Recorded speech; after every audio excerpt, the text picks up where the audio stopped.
जिसमें उन्होंने कहा कि जो यह मूर्ति का स्थापना हुआ तो स्थापना के बाद उनका कहना था कि इस मूर्ति के ऊपर शेड होना चाहिए था और बाउंड्री होनी चाहिए थी। निश्चित रूप से लोजपा रामविलास सक्षम है इन सभी कामों को स्वयं कराने के लिए। हम लोगों को किसी के सहयोग की आवश्यकता नहीं है।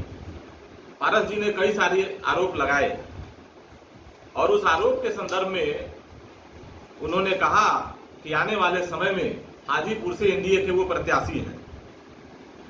जैसा कि हम लोग जानते हैं, आप सबको भी पता होगा कि एनडीए की तरफ से कोई भी ऐसा निर्णय अभी हम लोगों को देखने को नहीं मिला कि कहां से कौन प्रत्याशी होगा, लेकिन वह स्वयं को स्वयंभू तरीके से अपने आप को हाजीपुर का अगला प्रत्याशी उन्होंने घोषित किया और उन्होंने चैलेंज किया हमारे पार्टी के राष्ट्रीय अध्यक्ष चिराग पासवान जी को और उनकी माता जी को कि वो लोग आए और चुनाव लड़ लें। तो वो तो समय बताएगा, जब चुनाव होगा तब पता चलेगा कौन चुनाव लड़ेगा कौन नहीं लड़ेगा।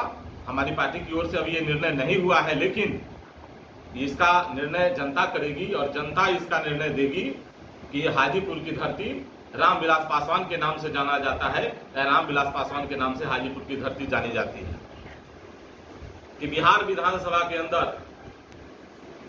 पारस जी हमारे नेता, जिनको वो भगवान का दर्जा देते हैं, भगवान बोलते हैं, आदरणीय स्वर्गीय रामविलास पासवान जी की आदमकद मूर्ति की स्थापना कराने का निर्णय बिहार सरकार से करावे।